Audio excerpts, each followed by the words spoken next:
Big ബോസിലൂടെ ഒരുപാട് ആരാധകരെ സൃഷ്ടിച്ച ജോഡികളാണ് അർജുനും ശ്രീതുവും. ഇവർ ഒന്നിച്ച് അടുത്തിടെ 2 ഫോട്ടോഷൂട്ട് വീഡിയോകൾ ചെയ്തത് സോഷ്യൽ മീഡിയയിൽ വൈറലായിരുന്നു. സീരിയൽ താരം റെബേക്ക സന്തോഷിന്റെ ഉടമസ്ഥതയിലുള്ള ചമക് ബുട്ടീക്കും ഈവൻറ്റ്സ് ഫാക്ടറി എന്ന ഈവന്റ് മാനേജ്മെന്റ് കമ്പനിയും ഗോൾഡൻ കപ്പ് റെന്റൽ ജ്വല്ലറിയും ചേർന്ന് നടത്തിയ കൊളാബറേഷൻ ഫോട്ടോഷൂട്ടിലായിരുന്നു അർജുനും ശ്രീതുവും വധൂവരന്മാരായി എത്തിയത്. സോണി മ്യൂസിക്കിന്റെ മറ്റൊരു കൊളാബറേഷനായിരുന്നു ശ്രീതുവും അർജുനും പ്രീ വെഡിംഗ് ഷൂട്ടിന്റെ മാതൃകയിലുള്ള ഒരു ബീച്ച് റീൽ. എന്നാൽ ഒരു കൊളാബറേഷനും അല്ലാതെ റൊമാൻറ്റിക് റീലുമായി ബിഗ് ബോസ് പ്രേക്ഷകരെ ഞെട്ടിച്ചിരിക്കുകയാണ് അഭിഷേക് ശ്രീകുമാറും അൻസിബ ഹസനും.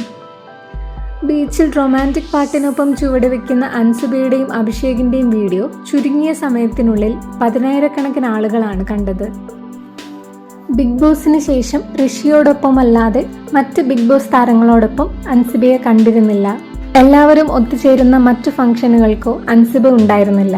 ഉദ്ഘാടനങ്ങളോ മറ്റ് വേദികളോ അൻസിബയ്ക്ക് കിട്ടിയതുമില്ല.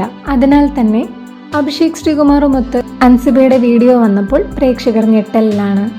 പൂജ കൃഷ്ണയുടെ അനിയത്തി പൂർണിമയും അഭിഷേക് ശ്രീകുമാറും തമ്മിൽ പ്രണയത്തിലെന്ന് വാർത്തകൾ വന്നിരുന്നു.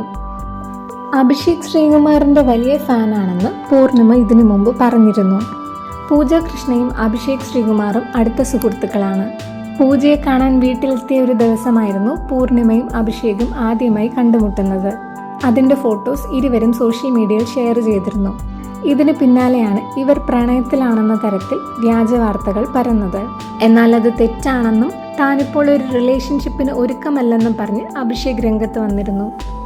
ഇപ്പോൾ ഇറങ്ങിയ ഈ വീഡിയോ പുതിയ വിവാദങ്ങൾക്ക് വഴിവെക്കുമെന്നറിയാവുന്നതുകൊണ്ടാവാം അൻസിബ ഈ വീഡിയോയ്ക്ക് ക്യാപ്ഷനായി നൽകിയത് റിയൽ അല്ല റീലാണ് എന്നാണ്. നിരവധി ബിഗ് ബോസ് താരങ്ങൾ കമന്റ് ചെയ്തിട്ടുണ്ട്.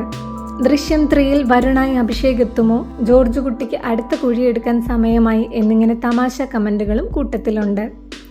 ഒന്ന് ബീച്ചിൽ പോയത് മാത്രമേ ഓർമ്മയുള്ളൂ എന്നായിരുന്നു അഭിഷേകിന്റെ പ്രതികരണം.